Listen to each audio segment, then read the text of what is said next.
Memories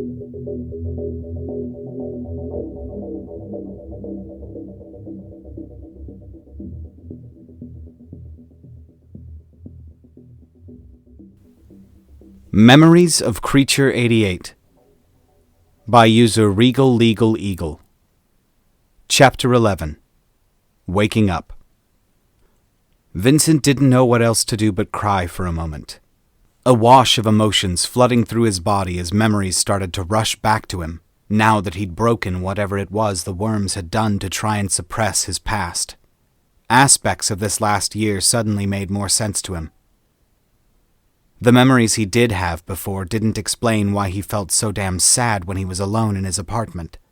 Plus, he had an innate sense of fear, criminal mindsets, and how to intimidate people larger or more numerous than him. What he'd seen before just looked like a normal, if boring, life. The large dragon clearly didn't know what to do about the crying human adult he was holding. And then, finally, Vincent got a better grip on himself as he stopped and tried to get up. Mock helped him onto his feet, legs shaky as he stumbled forward and quickly sat back down into his chair. When the large dragon somewhat awkwardly got up off the ground, Vincent nodded at the various pitchers on the table. "Alcohol? Strong?" Mock reached out, picking up a pitcher of amber-colored liquid. Vincent quickly took his cup and gulped down what was left of the fruit juice before pouring in a large helping of the alcohol, and then taking a big gulp of that. He grimaced a bit and felt his throat burn, unable to taste much with how quickly he drank it down. In general, he didn't drink alcohol this past year. It brought out a bad mood in him. He'd feel sad and depressed, as if there was some dark cloud just overhead he couldn't see. Well, now that he had his memories back, he'd found the dark cloud and he desperately needed a drink. Mock sat in his own chair, watching Vincent stare into his cup. They sat in silence for several long seconds until the dragon finally asked, "What did you see?" "My past." He took another big gulp of the drink and grimaced once more. Whatever it was, it certainly seemed strong since he could already feel it starting to take effect. "Not what you'd hoped?" "Not what I thought." He searched for the words as he stared into his cup for a moment. "I thought I had led what could be considered a normal life. That what I could see from my past was the main picture, and that the shadows were just little things, incidental. Now," he sighed for a moment, "now I see that what I saw was incidental, and that my life was entirely in those shadows." "What were you?" "A criminal, or maybe something worse." He was going to go on, but instead took another gulp of the drink. He didn't have the willpower at the moment to pace himself. "What did you do? What did you do?" Vincent took a breath as he thought about it. "I robbed banks. At the time I was trying to support a political group and my mother. The group was becoming rather strong thanks to my ability to help fund it. I also attacked cultural events and tried to stop immigrants from voting." He thought it over for a moment. "I succeeded in that pretty well, actually. That's another reason why the political group got strong." The dragon frowned, looking concerned. "Why?" Vincent leaned back in his chair as he stared out at nothing for a moment, as he tried to determine the answer to that very reasonable question. "Because I thought it was the right thing to do." "Can you explain?" "I'll try. I'm not sure what I can say with whatever worm programming still fucks up my head, but..." He paused and tried to collect his thoughts. "My home nation was rather wealthy and powerful before my birth, but a series of worldwide disasters seriously threatened the future of our species. Nations broke up and joined together. Places that were no longer habitable were evacuated, and many brought to stable, safe places like my home city. Integration was problematic." He scratched his chin. My father was killed by thieves from one of those other places while I was young.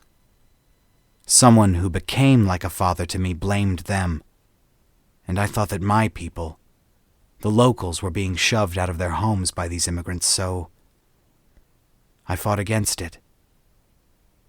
The problem I think I see now is that the reason integration was made so difficult was because of people like me.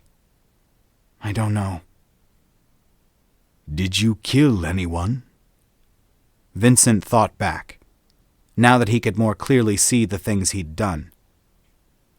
No, not until I stabbed my god in the throat, then a few others.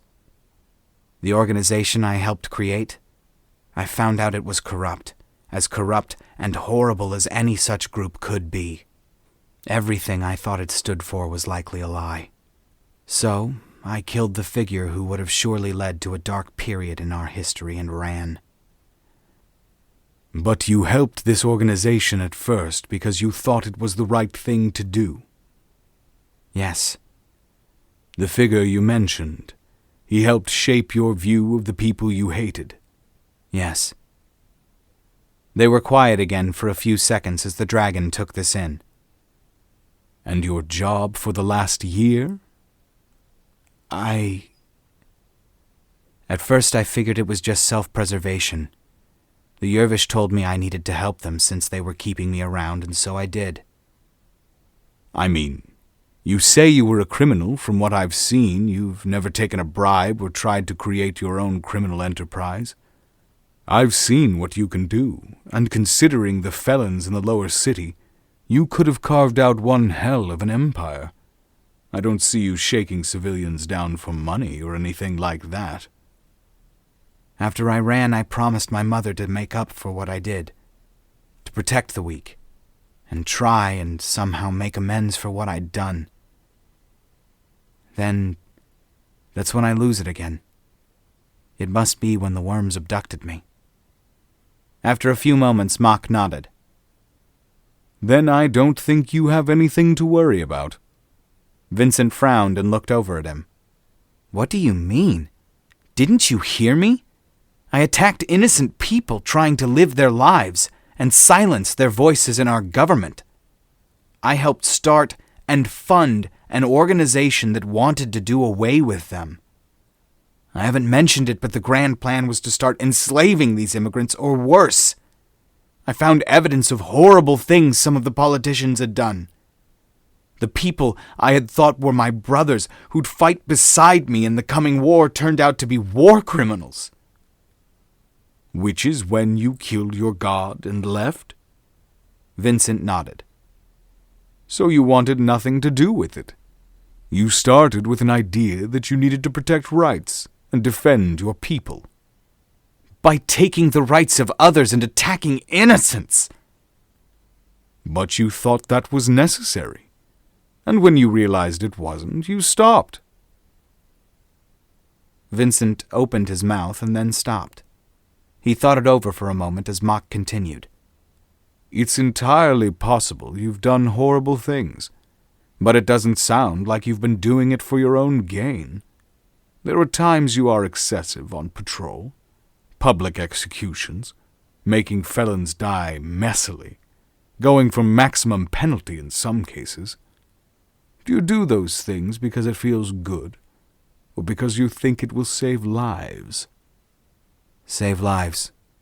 Vincent didn't even need to think about it. His personal need to get high on synth at every opportunity was evidence enough at how hard this life was on him. Well, there you go. It sounds like you messed up in your youth. Youth? It was a year ago. A year, plus however long the worms experimented. But what I mean to say is the horrible things you've done were clearly for a reason. A bad one, you now see, but a reason. You are not a psychopath, you don't make hard choices lightly, and you were trying to make up for it this past year without even knowing what you'd done. I think you're still the exact same person. It's just that now you know why you are the way you are. Vincent was quiet as he thought it over. Why are you saying this? Because I could already see how hard you were taking this. You said you ran just before you were abducted? Yes. So in a way, it just happened. You haven't had time to process or anything. I want you to know right now that you might have done bad things. But it's obvious you're not a bad person. I kill people regularly. How many felons would have changed their ways after some prison time? And how many people were saved by quick actions? Not to mention all the felons who wouldn't be any different after prison. Yesterday, or this morning, or whenever the fuck it was recently, I stomped a guy's skull in for stealing my magnum off my dead body. He killed you, or at least finished you off. Then you gave his grieving ex, who he beat, money to get her life on track. How do you know that? The dragon was about to speak when Vincent raised his hand. Never mind, you have a spy network. I forgot. Well, you said it yourself then. He would have been executed. I didn't actually know if that was true. You said the AI considers me a resource, not a person. And you think the judges want to set a precedent that allows felons who kill a patrol a free pass? No. He would have been executed. You just saved time and money doing it then and there. I did horrible things, Mock. I fought alongside murderers and rapists and fucking pedophiles. How could it not be worse? But did you do any of those things? No. Well, I murdered the leader and some staunch supporters on my way out. So like I said, you were associated with terrible things, but didn't contribute. Once you found out the truth, look at your response. Vincent ran his hands through his hair for a moment and then stood up, picking up the glass of alcohol and tossing it against a wall in the alcove. How can you be so fucking calm? Why are you defending me? Why are you acting like this is normal? Because getting emotional won't help you right now. What are you going to do? Rush off and kill yourself? Vincent opened his mouth and then shut it. Exactly. That option has been taken away from you, and it's the wrong choice no matter what. This city needs you to continue doing what you've been doing all along.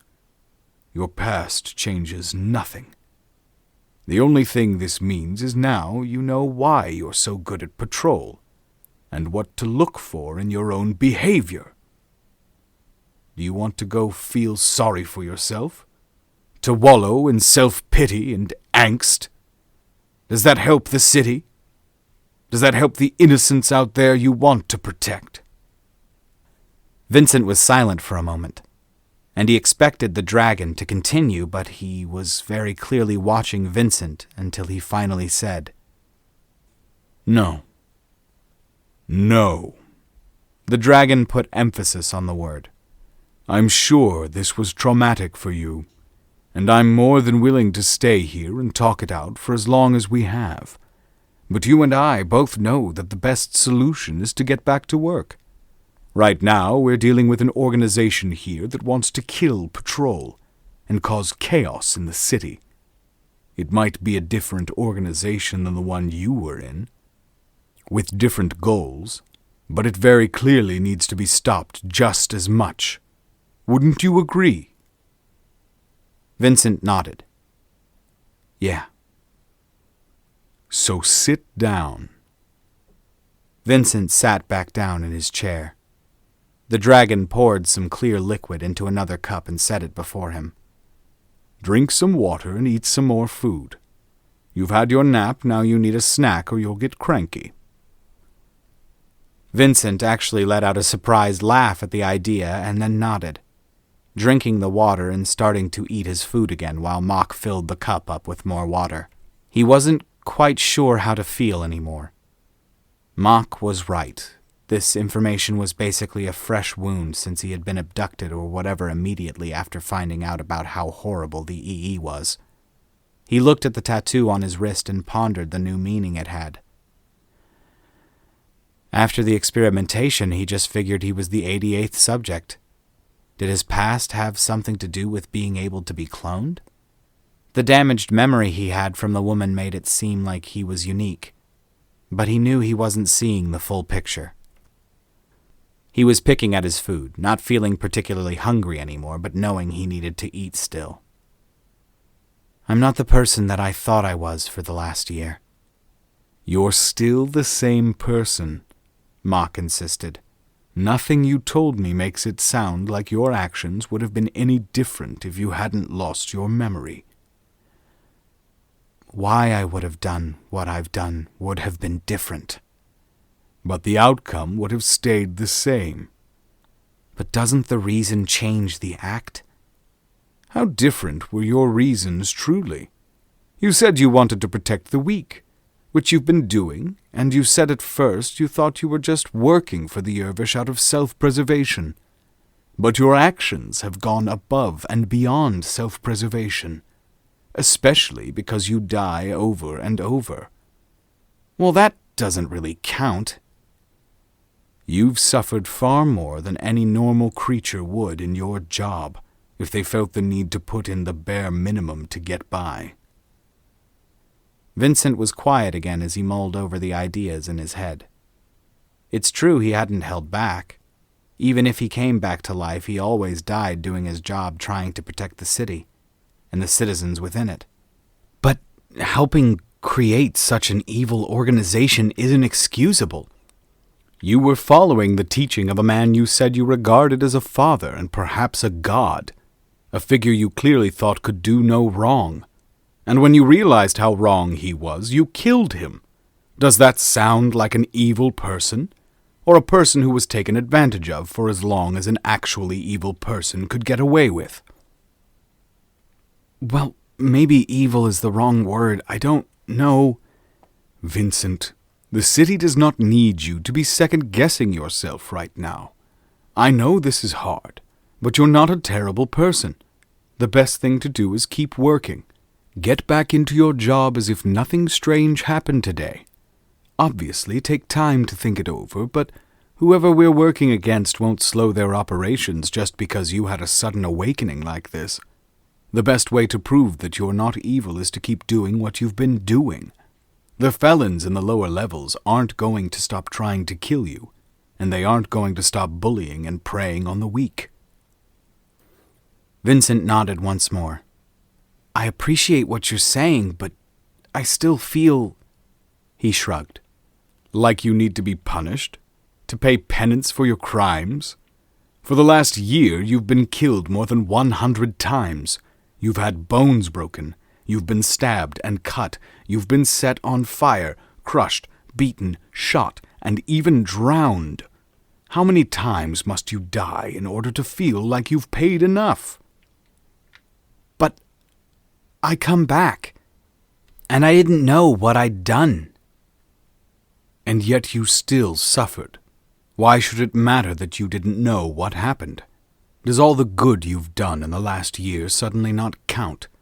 Have all the people you've helped suddenly vanished? Do you have plans to suddenly stop helping the innocent? Or do you now have even more of a reason to keep protecting the good citizens of this city? While some philosophers might not agree, I'd say being evil is not a simple state of being. Thinking something awful is different than doing it. The worst someone can say about your actions this last year is you're sometimes excessive. That's about it. On your last patrol, you found a gang that had started to terrorize a Hab sector and try and rule it. I'm sure you could have found approved reasons to kill most of them. How many did you actually kill? 2. And then what did you do? I told the others to start protecting the Hab and fix it up. That's very clearly not something any normal Yervish would do. But do you know what's happened since then? The Hab got cleaned up, and no patrols have been needed in the area. If you were truly this evil figure you thought you were,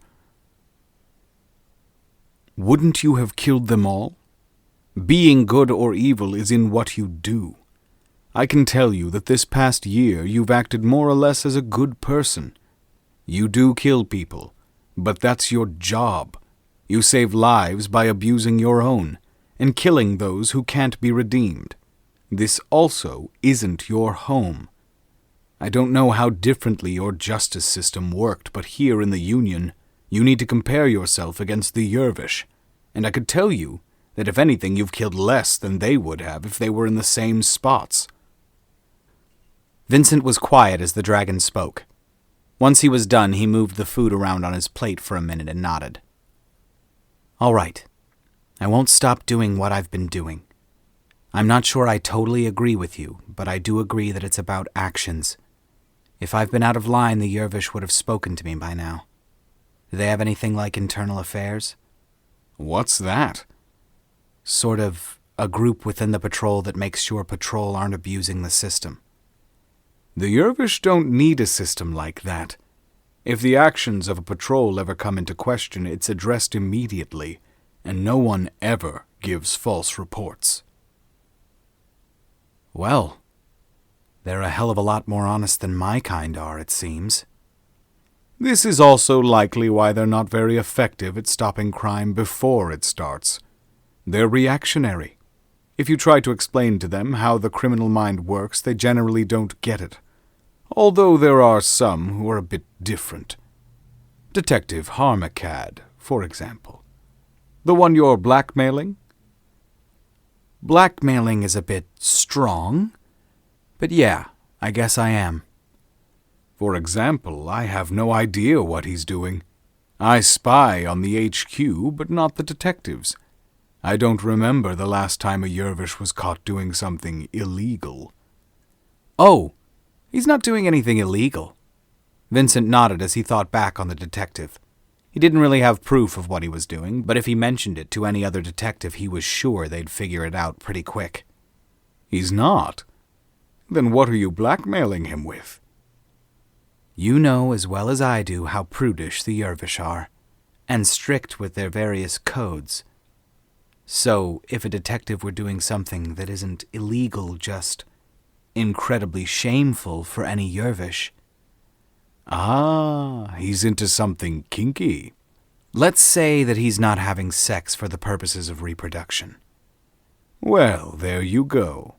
That's how the Yervish work. To their own society, things that the Union deems perfectly legal still aren't acceptable. So what do you think they'd do to someone who broke the law entirely? Is that why the Yervish are in charge of the military within the Union? That, and they're a fairly hardy species. Why not try and integrate? I'm sure other species would volunteer to patrol. They can't be the only ones. The current thinking is this makes it very clear who is or is not patrol. They do hire non-Yervish specialists for some work, but you're the first and only non-Yervish who actively patrols the city. What about your satyrs? They obey their chosen. They're not interested in patrolling. They won't leave their home planet unless it's after a selection tournament for a young dragon. How did that even work out? It would take several hours to fully explain, but basically the dragons founded the Union, and the satyr home was one of the first species they met and tried to bring in. There was a big conflict, and basically we proved ourselves superior. They declared servitude to our species, and the dragons at the time accepted. They aren't alone in this. Basically, after a coming-of-age ritual, one of my species will choose who to have as their honor guard of sorts, and go claim those of that particular species. The satyrs are simply one of a few choices. Vincent arched a brow. Dragons have more than one species that treats them as gods? Mock shrugged his massive shoulders and wings. We're impressive. Many species found it easier to give up some control in exchange for having a superior species lead them. We've always acted in the best interests of the Union. Is that why it's hard to believe a dragon might be behind those commandos? Mock nodded. However, they're thinking too small. They think there's no way this could benefit the Union, and I'd agree. But what if one of my kind thought that this helped the Union? You thought you were helping your tribe with that organization. One of my own could also have a skewed perspective which leads to this problem. Those commandos were definitely zealots. They believed in what they were doing. So a group of people doing what they know is right, even if it's wrong. Clearly you're not alone. Vincent nodded. My people had a saying. I forget the full quote, but basically they said that you should fear the good man more than the evil, because the evil man wants to gloat. But the good man will kill you without hesitation, because he knows what he's doing is right. And until you realized you were wrong, you were willing to kill without hesitation? No. The first person I killed was the man I called a father. So, maybe you aren't truly good, and you certainly aren't evil. Maybe you're just a man. The doubts you have are what make you more effective. The Yervish are, without question, completely convinced of their righteousness. This can be dangerous. If you've got enough control to doubt yourself, then I'd say you're on the right track. Don't let doubt overshadow everything else. We'll get to the bottom of this, Vincent, and then you can take some time off and sort your life out. Vincent looked past Mock. Then, as he saw one of the female satyrs approach, whispering to the dragon, who nodded. Yes, show them in. Then he looked at Vincent. Further discussion will have to wait. The guests have arrived. We should go join them. Vincent waved a hand at all the food left on the table. What about all that? Just going to let it go to waste? No. The satyr refused to let me supply them with the sort of food they deserve. They insist on eating only very basic nutrients to survive. So instead, I order them to make me massive feasts, and tell them if they don't eat the leftovers, it'll all go to waste. Vincent laughed. It really must be nice to have worshippers. It's a greater responsibility than you think. Oh, God. No offense, but I don't need to hear with great power comes great responsibility. How about with great power comes a giant target on your back that makes people want to either take advantage of you or steal your power for their own? Vincent thought it over for a moment and then nodded at that. That actually sounds like a more accurate statement. I suppose getting power is only step one. Then you have to hold on to it. Why do you think so few truly have power? The larger the organization, the more difficult it is. You said you helped found and fund one. You must have seen that.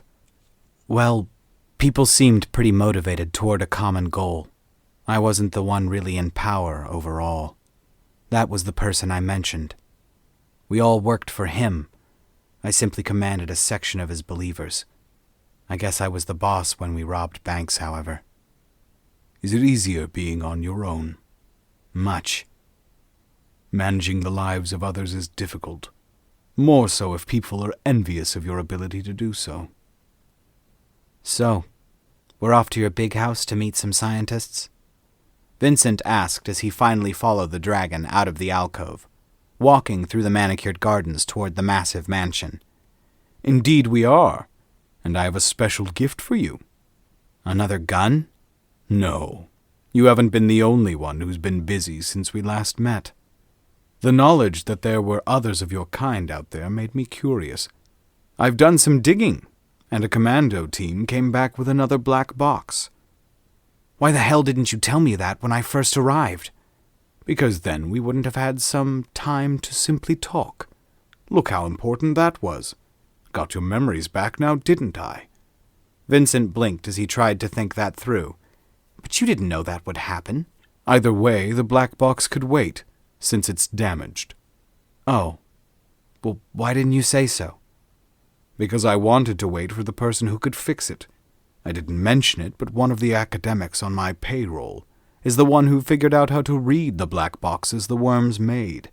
She's responsible for keeping your entire memory collection process running smoothly.